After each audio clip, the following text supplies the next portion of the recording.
ایک آزمایا ہوا نسخہ ہے، آزمائی ہوئی دعا ہے. جو بھی کام اگر نہیں ہو رہا ہے آپ 70 مرتبہ اس دعا کو پڑھیں. انشاءاللہ علماء نے مومنین نے سے آزمایا ہے، آپ کی مشکل حل ہو جائے گی. بیمار ہیں تو بیماری دور ہو جائے گی، نوکری نہیں مل رہی ہے نوکری مل جائے گی، اولاد نہیں مل رہا اولاد مل جائے گی. کیا دعا ہے؟ یاد بھی کرا دیتا ہوں آپ کو، بہت آسان ہے. سب پڑھیں میرے ساتھ. بسم اللہ الرحمن الرحیم.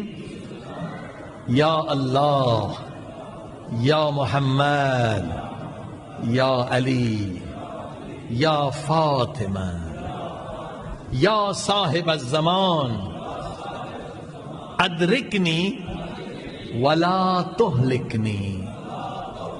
صرف یہ دو لفظ یاد کرنے. ادرکنی یعنی میری مدد کریں، یعنی حقیقت میں 14 معصومین کی آپ مدد مانگ رہے ہیں، نبی پاک سے لے کر آخر امام تک.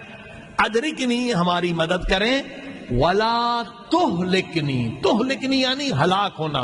اگر آپ نے میری مدد نہ کی تو میں برباد ہو جاؤں گا. جو فرمائی یہ 70 مرتبہ پڑھنا ہے ہر نماز کے بعد. جب بھی مشکل ہو یہ ورد یاد کرنے. ایک مرتبہ اور پڑھیں. بسم اللہ الرحمن الرحیم. یا اللہ، یا محمد، یا علی، یا فاطمہ، یا صاحب الزمان، ادرکنی ولا تہلکنی. میں ہلاکت سے بچ جاؤں. آزمایا ہے ہزاروں مومنین نے، آپ بھی آزما کر دیں. مگر شرط ہے اس کے لیے، شرط ہے. شرط کیا ہے؟ شرط اللہ نے لگائی ہے، اہل بیت نے بھی لگائی ہے. اگر چاہتے ہو تمہاری دعائیں وقت پر قبول ہوں تو نماز بھی وقت پہ ادا کریں.